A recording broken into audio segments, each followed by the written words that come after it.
Call the meeting of the Sanborn Regional School Board to order. Stand for the pledge. I Pledge allegiance to the flag of United the United States of America and to the republic for which it stands, one nation, under God, indivisible, with liberty and justice for all. That almost Couldn't decide to go with Jim or you. Oh, was I loud? I tried to Yeah, speak. you were loud. It was fun. I tried to speak softly. I was like, ooh, I'm way off here. At least you didn't I was make a like, did I mistake, forget Jim. the word? I've been saying it a lot of years. All right. Think too much So about it. Jim, since you are remote, would you like Yep.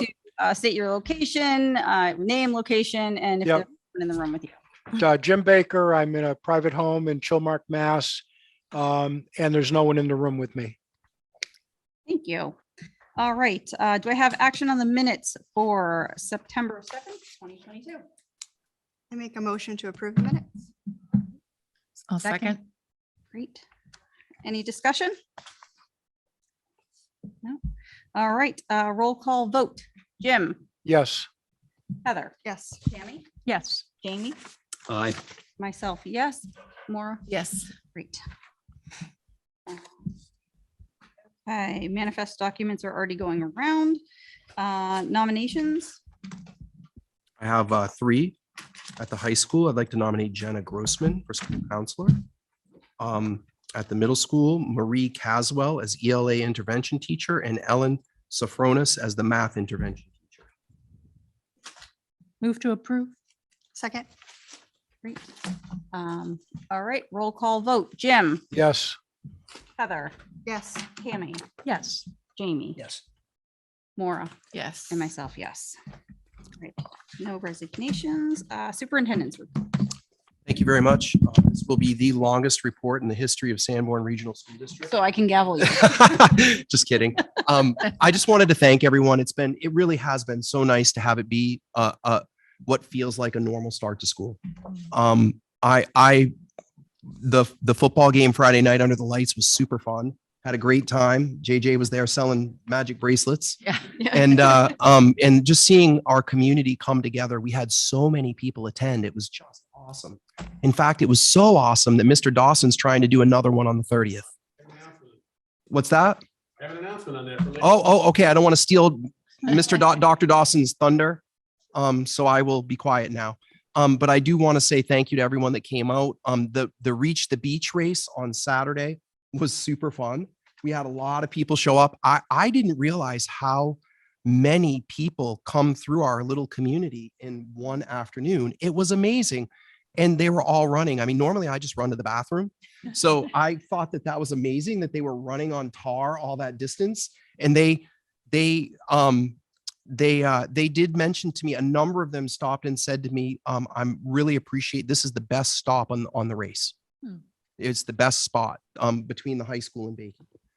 The high school was hopping. They had the snack shack. They were literally cooking. Yes. So when I say they're cooking, they were cooking. And then at Bakey, they had it running like clockwork because that was the turn. They had to hand off I don't know what you call it, the little thing to keep running, the relay piece. On. The baton, thank you. So they had a nice fruit display. And I just wanted to also mention that they almost didn't have enough volunteers to run Bakey, which is how I got voluntold. Voluntold. Yeah. I showed up under penance of wrath of Heather. No, just kidding. But Heather and I were there helping out. And the cool thing was the kids stepped up. Rick came too. So, and Rick came too in the morning. That's right. I got there right after him. But the cool thing was the kids showed up. So I put out the word and the Key Club showed up. There were tons of kids there helping out. And that meant the world to me because they were supporting the Bakey School. Right. So I just wanted to thank all the students, the parents, and everyone for a super fun Sanborn weekend. The last thing that I wanted to mention Tom, is, before you go on, I take exception to the best transition because I volunteered for the Music Boosters. They had a transition over in Exeter. thank you. I think we had the best, or they. Aha. just a volunteer. I was Had the not best. notified of the Music Boosters transition in Exeter, so I'll have to check that one out next time. Thank you. All right, so there's a tie. I'll concede to a tie. How's that? I also wanted to just thank everyone for their patience as we fix the parking or the drop off and parking at the high school, middle school, we had a lot of folks that have been driving to drop off, and we didn't anticipate that many parents, that much of an increase. But when we added sixth grade, and it was a big increase. And we obviously tried a couple of things. They didn't work. We got lots of feedback. I think the most fun part for me was driving it as a parent. When I drove it as a parent a few times, I thought, oh, this is a problem. So we made more adjustments, and now it's running like clockwork. So I just wanted to thank everyone. And I particularly wanted to thank the parents that reached out to me via either an email or a phone call to just say, hey, Mr. Ambrose, did you think of X, Y, and Z? Because it actually made a huge difference. When folks follow the process and reach out to us, we try to listen to you and make changes. And it really helps when they come to us instead of taking to Facebook. It made a big difference. And so those parents that reached out to us, thank you for the feedback, because it actually improved the process dramatically. And that's something that we like to see more of as a school community. That concludes my report. Great. So now on to reports. Report for tonight. I do, but I can't find it yet. Okay. Jim, do you have a report for tonight? The facilities committee met today, and I'll have the report at the next school board meeting. Can I ask him a question? Sure. Jim, did the facilities committee approve widening the pathway for the drop off for the kids? Yes. Great. So just to let the parents know, we are widening the road a little bit behind the high school and the middle school to make it a little bit safer for the drop off. We had already moved some of the rocks and put in crushed rock, but we felt like it'd be better to widen it out so kids can get out on the passenger side while the students are driving by. So thank you for approving. Yeah. So in that drop off area where the parents stop to let the kids out, it's going to be widened by 4 feet to make plenty of room for the door to swing open, not go into the other travel lane, so that kids getting out the passenger side are very safe. Thank you. You good? Yeah. All right. So we had a finance subcommittee meeting on the 7th. Attending were Mr. Edelman, Ms. Bashaw, myself, Mr. Angel, Mr. Ambrose. Minutes of June 1st, 2022 were reviewed. Mr. Edelman motioned to approve. Ms. Bashaw seconded, minutes unanimously approved. The business administrator report was given by Mr. Angel. Propane, we'll be going to a new propane vendor. Prior vendor ran us out of propane 5 days before school. They did not service the valve issue in a timely manner. This is the second time we came close to have a shutdown over propane availability. Electrical rates, we'll seek rates later this month, and we'll reach out to finance chair when quotes are received. Inflation rates increases are greater than what was budgeted, doing a deep dive on finances. Fiscal condition of the district has taken 3 weeks to get payroll up and running for the district's first payroll run. Due to this effort, the general ledger balances have not been rolled over from the prior year. The towns of Kingston and Newton are current with their monthly assessments. The first invoice for the year has been issued to Fremont. We have $4,436,000 in cash on hand, which represents 1.43 months of spending at the current spend rate. As of July 31st, we recorded $27.525 million in revenue, which represents the accounts receivables from the towns and does not include the fund balance of $1.175 million used to reduce the tax rate. Non-health insurance spending through July was $3.014 million. Encumbrances were $21.275 million. Remaining appropriation is $7.47 million. Health insurance spending through July 31st was $87,000. Encumbrances were $5.546 million. Remaining appropriation was a negative $190,000. I'll come off the minutes for a second. We found something there. We'll talk about those in the next finance meeting. We're not in a negative position on that, as we thought when we did the report. That, of course, the minutes are for what was in there. Thank you for the clarification. Fitzpatrick noted that a deficit in the account is unusual. Historically, we have excess money in this healthcare account. We often transfer to fund other line items. Trust funds as of June 30th were $1.418 million, which including the total of $537,817 for contingency funds. There's a number of budget adjustments listed in the minutes. I read those in the last meeting. I won't read those again. Fitzpatrick noted that these represent special ed only transfers. The motion to accept was made by R. Edelman, seconded by M. Bashaw. Motion unanimously approved. DOE 25 report. We reviewed the report showing the end of year financing, 1.175 unexpended funds to be returned to the taxpayers. Encumbrance carried over from last year was approximately 1.012 million. Those are the open POs.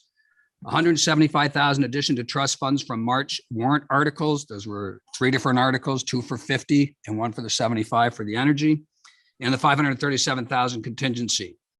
Reviewed the cost per student calculations. Fitzpatrick noted the average daily membership is 1,393 students. The actual student count is 1,525 approximately.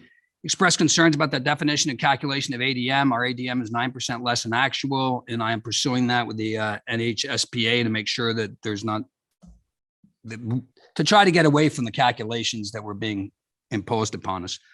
Also discussed with Matt that mentioned in the BudCom meeting that he is required to count teachers and not kids for some student teacher ratios. And we're going to further look into that too with the state. Ms. Bashaw asked about the salary tab, and the benefits are 50% of the salary that we pay. This does not include days off. Those benefits are charged as regular pay. It is only payroll related items in New Hampshire retirement. And Bashaw noted that should be comparing the benefit cost as a percent of salary with other districts as we look forward to contract negotiations. Insurance is one of the main drivers. Fitzpatrick pointed out that in our district, the district pays its share, which includes full family coverage. In other districts, insurance covered is only single coverage, and anything greater than single coverage is at the expense of the employees. We reviewed the reserve fund balances as of June 30, 2022. So this would be before any money coming in from the March 2022 warrant articles. Special Education Trust Fund, $241,237. Capital Improvement and Maintenance Trust Fund, $273,101. Unanticipated Educational Trust Fund, Educational Expenses Trust Fund, $200,244. Facilities Use Revolving Fund, $165,896. Noted that expenditures of $94,818 were posted for the wireless upgrade that was approved by the board into this account.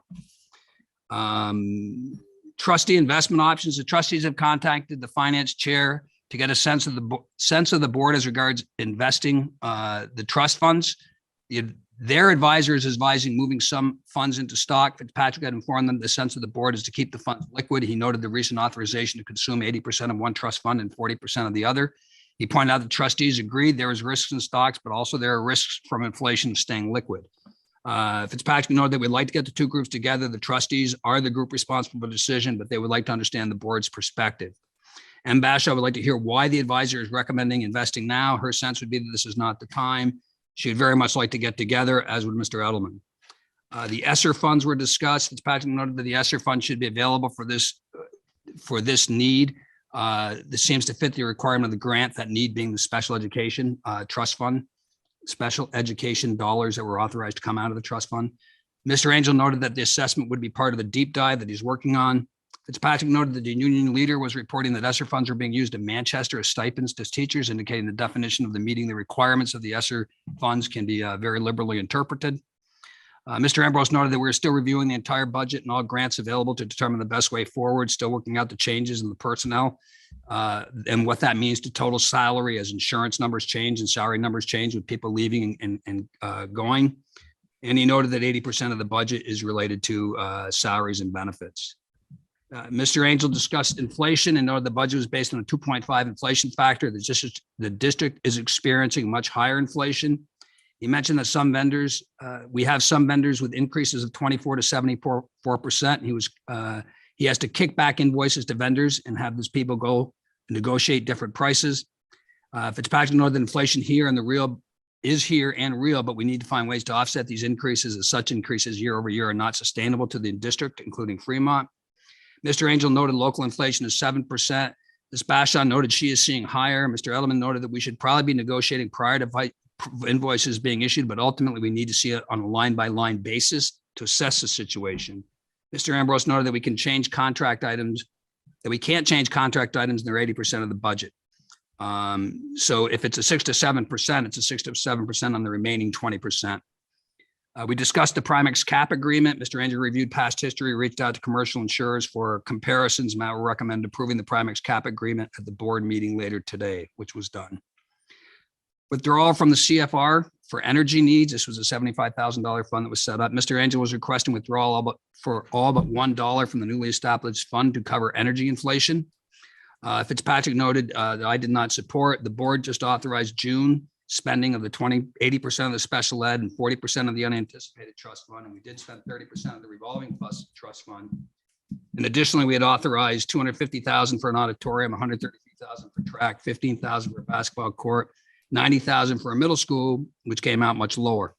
We also put aside $537 in contingency funds and still return 1.175. So there's a lot of unexpended funds we still have available, and are very concerned about taking all these trust funds at the beginning of the budget cycle. Much prefer to put this off and see where we are later in the year. It's premature to do this now. It may be we need to, but we don't need to do it now, 2 weeks into the school year. Mr. Angel agreed that he had no issues with delaying. When Ms. Bashaw asked him if any harm in waiting, Mr. Angel said he would know better after the deep dive analysis. That's a sum of the minutes. I'm sorry they're so long. We hadn't been together for quite a time and we had an awful lot to go through. So sorry for the length of the minutes. Great. And JJ, sorry, you took up all your time. I do have to make one friendly amendment to Jamie's minutes. Jamie, when I said 80% of the budget is contracts, I just want to make sure the public understands that what I meant is 80% of the budget is salaries, contracts related to salaries. Correct. I just wanted to make sure that was clear. Salaries and benefits. So we can't manipulate those because they've already been negotiated. Correct. Thus the 20% that Mr. Fitzpatrick alluded to. You're on. Student council is ramping up work for homecoming. I'm sure that on your way in, y'all probably saw the posters for the homecoming spirit days. And in case you didn't, Friday the 30th is Sanborn Pride Day. Monday the 2nd of October is age swap. So that's the upperclassmen, the older kids dressed like toddlers, and the underclassmen, the younger kids dressed like elderly people. Tuesday the 3rd. Got some clothing items. Either category. Tuesday the 3rd is Adam Sandler Day, so dress like Adam Sandler's like characters. Wednesday the 4th is Soccer Mom versus Girl Dad, so anyone can dress like either one, and that one's going to be very funny to watch. And then Thursday the 5th, which is the day of the pep rally, that's class color day, so the seniors dress in all black, juniors in all white, sophomores in all blue, freshmen in all gray. There's a lot of other work going on behind the scenes to prepare, so we're all really excited for that. We are getting ready for our first NHASC, so New Hampshire Association of Student Councils, a statewide Waterville Valley conference in 3 years. And the reason it hasn't been done in that long is because COVID, and on the State Student Council Association side, they weren't able to host it because of the logistics of doing it during COVID times. Just, you can't do that with a dozen schools or so.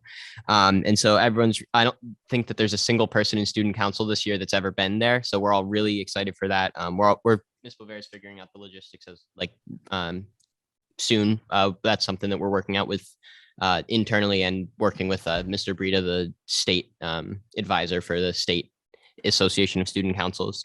Like I said last meeting, student council is still preparing for our Camp Lincoln trip, where we host the southern tier of the NHASC. We're really excited for that. That's shaping out to be a really great event with hopefully lots of schools coming. After a 6-year hiatus, the Intro to Japanese program is really, really excited to be ramping up again. They're running this year, and they're really excited to continue to use the calligraphy supplies that were paid by the Sanborn Seminary trustees. And so they wanted me to relay the fact that they're really excited to keep going again and to be using those once again. Is that Mr. Cass? Yes, that Mr. Cass is running that. The girls basketball program represented Sanborn really well this past weekend on Saturday, running the Reach the Beach station at the high school. We had close to 30 volunteers from the girls basketball program throughout the day. The parents and players did an amazing job running the concession stand, parking large vans, recording times, running fundraising opportunities, and working together to make sure the event went smoothly. They did a great job, and the coordinator had nothing but rave reviews for our players and parents who volunteered in the program. On top of that, Key Club showed up in massive numbers to help out at the Bakey relay station and made the Sanborn stretch of the Reach the Beach race the best in the state. Hey. Except for the music boosters. I was not aware of that one, but they did probably a great job too. They did. Nice recovery. They did. He's reading what was written. Yeah. Maybe the music booster should have filled out the Google form. They should have reached out to you. Finally, today we had the college fair, which went really well. That's put on by the guidance department, Miss Cotter, Miss Levitt, etc. They did a really great job. It went really well. It had dozens of universities, colleges, technical schools, and other career opportunity groups sending representatives to students. And students' grades all the ways from 12 down through middle schoolers got to go there and have an opportunity to talk to all of them. They bring lots of cool gear for everyone to get. I love getting all the pens from all the places and comparing them. It's great. So yeah. Tommy got a water bottle. We also bought student council t-shirts for our student council folks, and I told Mrs. Nice. Bear that we would take care of that Awesome. because they need to look good Yeah. when they go to these events. Yeah. Right. And yes, it was $380. Mr. Patrick. I was just gonna write it. I knew. That's why I'm preemptively telling you. All right. So is homecoming still Columbus Day weekend? then, or the- Yes. Yes. Yes. Saturday before? Yes. We agreed we won't do that again, and Mr. Dawson has signed on. But for this year, it was already set, and there were too many wheels in motion to change it. All right. First public comment. I'm good, thank you. Okay. Just checking. All right. So we will move on. Matt, check signers. Okay, so annually, the school board needs to, per school board policy DIH, they need to approve the check signers. These are the people that are going to be signing any of the checks that the district issues. And let me just quickly read them. Ron Brickett, he's our treasurer, and Ron Brickett is a retired school business administrator for Raymond School District, and he's a Kingston resident. And he is going to be a signatory for all accounts. Phyllis Kennedy, the deputy treasurer, and she's also signatory for all the district accounts. Jen Mitchinson, the principal, is signatory for any account related to the high school, which is student activity fund and athletics. Nicole O'Brien is the assistant principal, also a signatory of those accounts with Jen. Matt Malila is the principal for the middle school, and he's just the student activity funds there.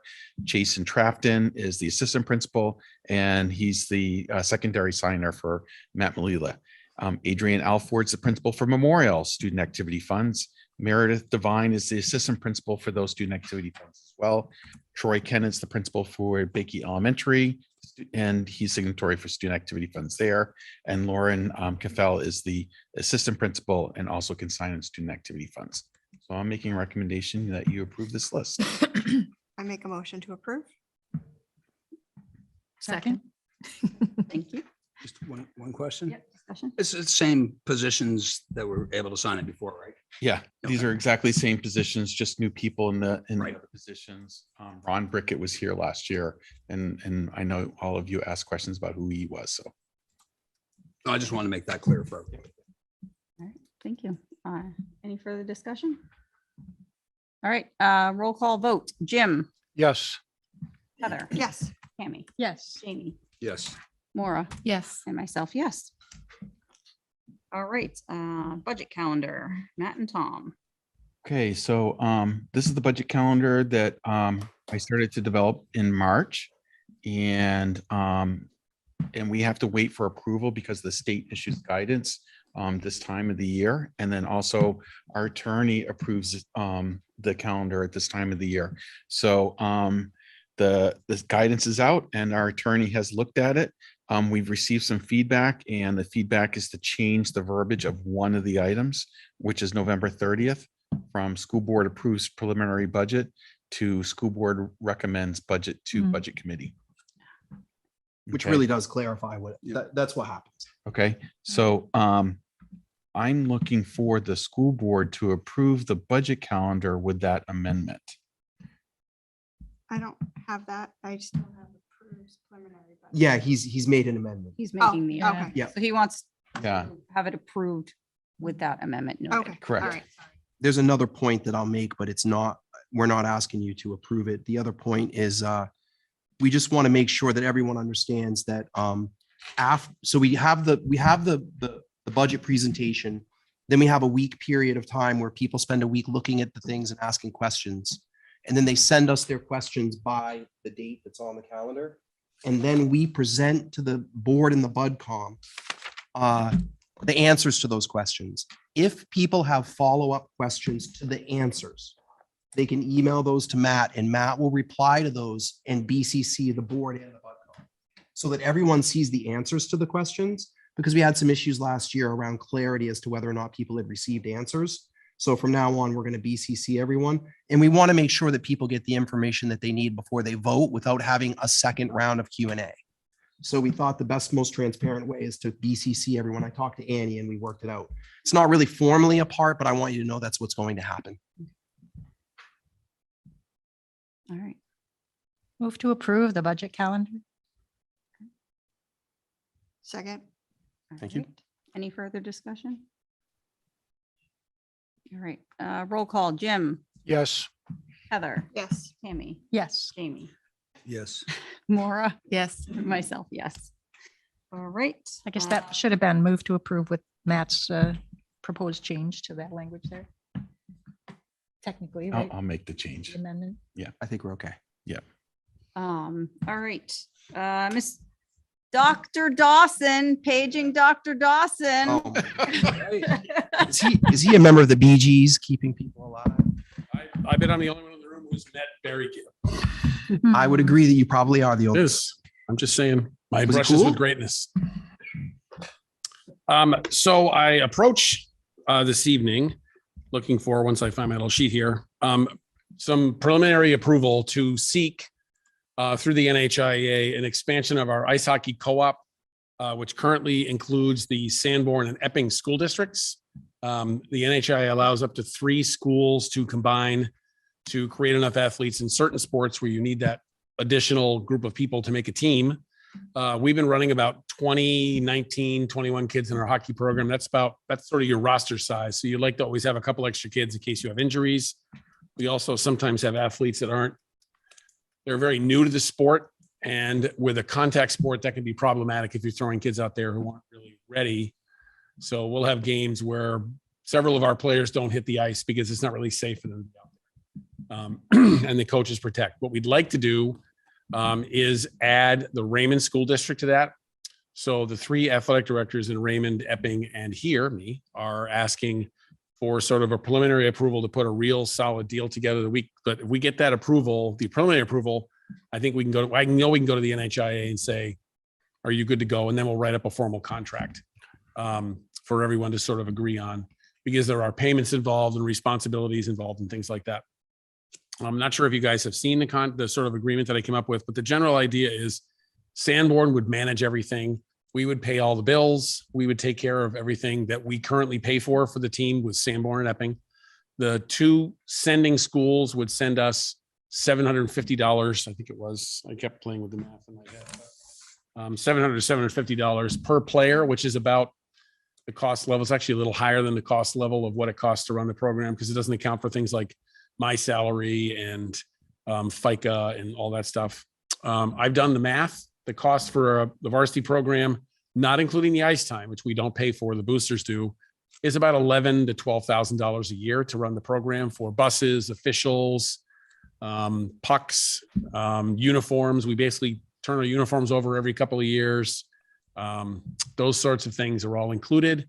It does not, as I said, include the practice ice or the game ice, which the boosters have agreed to pay for that every year. So what we're looking to do is get your okay for me to put up a formal contract with the other schools and also go to the NHIA and try to expand our co-op to include Raymond.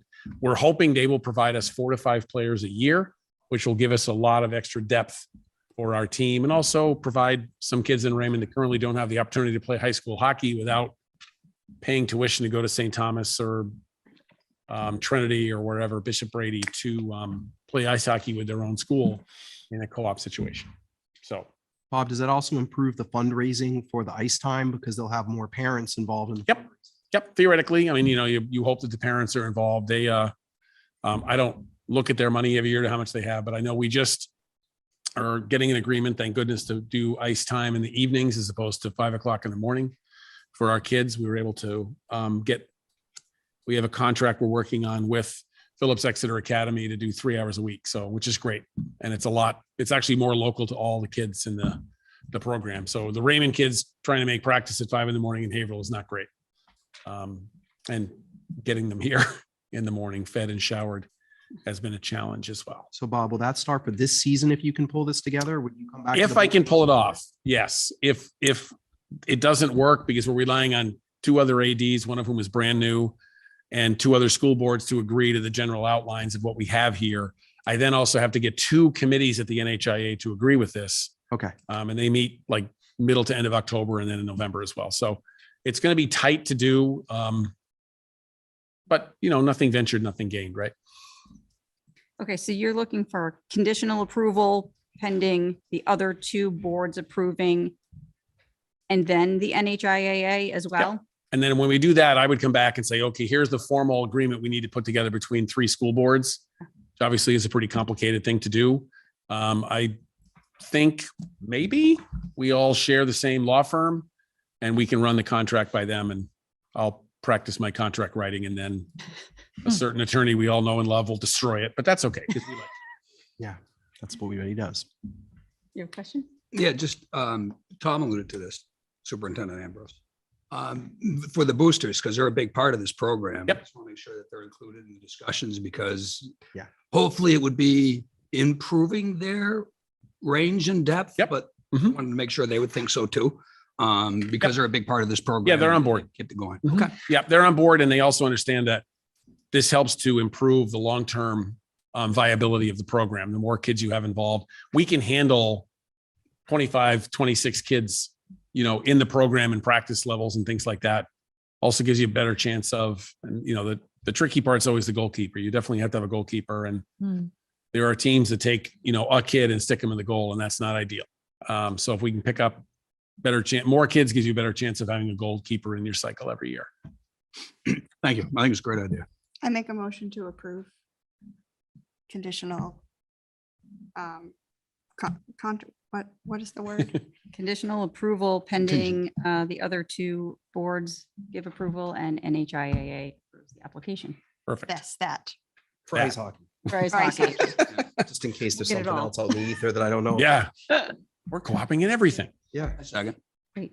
All right. Any further discussion? I kind of just want to make a comment, Yeah. plug in your ear. I don't know how lacrosse went. I know last season was the first year Yep. that we had lacrosse. Just kind of want to put that out there that maybe this might be, depending on how those numbers are, that it would maybe be great to be able to do something with lacrosse, maybe not specifically these schools, but I don't know if there's other teams that we should start looking at doing something with. Just want to throw that out there. There's the nail and you hit it. So yeah, that's something that we would want to do as well. The way this normally works is this is the first year of a classification cycle, and they do classifications in one year. They do the co-ops in the other year. Mhm. So the first year that we would be able to create a new co-op, theoretically we could do it for this year, but we didn't, we had kids who had never played a game before until they went up to Exeter and played. So, and that would be something that I've already spoken to one of the athletic directors, Mhm. mentioned here sort of tonight about the idea of doing the insert their school name - Sanborn lacrosse program, Mhm. because he whose name goes first gets to do all the organizing. So being no fool, but it's something that I think, we want to do is to provide that opportunity. We were able to, leverage some funds and we have about $15,000 of money in the, I think it's in the district account, in its own line for building that lacrosse program over time. And that's exactly the way that I think we're going to have to go. Yeah. And to support that as a sport, probably starting with the boys, and then hopefully, because I'm a big equity fan, expanding it out to include the girls as well at some point, with our name going second. With our name going second. All right. Any further discussion? All right. Roll call vote. Jim, Yes. Heather, Yes. Tammy, Yes. Jamie, Yes. Laura, Yes. and myself. Yes. All right. If I may, and I'm shy. Just like me. I know, it's like that. I was asked to announce, we are announcing another Friday night lights football game for September 30th, which has a lot to do with the fact of all y'all showing up and telling me that you really wanted me to do another one. And secondly, that there happens to be SATs on October 1st, and Kennett really wanted to move the game. So we were able to work that out. So we're going to play Friday night lights at 6:30 on September 30th. And I think it was mentioned in the last meeting, we are currently have 261 student athletes participating just in the fall, which is about, I would say about 40% of the combined populations of the two schools. We're up about 37 athletes, which is pretty much exactly the number of sixth graders we have. So no coincidence there, but the participation levels are really, really terrific. And obviously we have kids who don't participate in the fall. So that number will just go up. And girls soccer had a great game today, and Yep. they're running like a regular team. Yeah, we had 12 soccer players combined at the middle school level last year. And this year we have 2 full teams. I want to say the girls are like 17 and the boys are 15 or so. So we were able to play field hockey with about 18 kids at the middle school level, boys and girls soccer all today. And we won one, tied one, lost one. So it wasn't a bad day. And the kids had a blast. So there you go. Great. Thank you. Thanks, everybody. All right. Thank you. Second public comment. Good. All right. Thank you. All right. No old business. Next meeting agenda. So next Sanborn Regional School Board meeting will be a joint meeting with Fremont School Board held on Wednesday, October 5th, 2022. It's listed as 6:30, but we are talking about moving back to the original 6 o'clock time Yeah, slot. we are, right? Yep. Yep. So I just want to confirm that that's going to work with Fremont. And moving forward, we'll switch back to Yep. the 6 o'clock start. That will be held in the library at the Sanborn Regional High School. The Budget Committee will hold their next meeting on Thursday, October 13th, 2022 at 7 p.m. in the library at Sanborn Regional High School. And if someone would like to bring us into RSA, non-public RSA 91A. Before we go into it, Ah, we're not going to be going live on the video after this meeting. Okay, Okay. fine. All right. So RSA 91A, Roman numeral 2, letter C. So moved. Second. All right. Roll call vote. Jim, Yes. Heather, Yes. Tammy, Yes. Amy. Yes.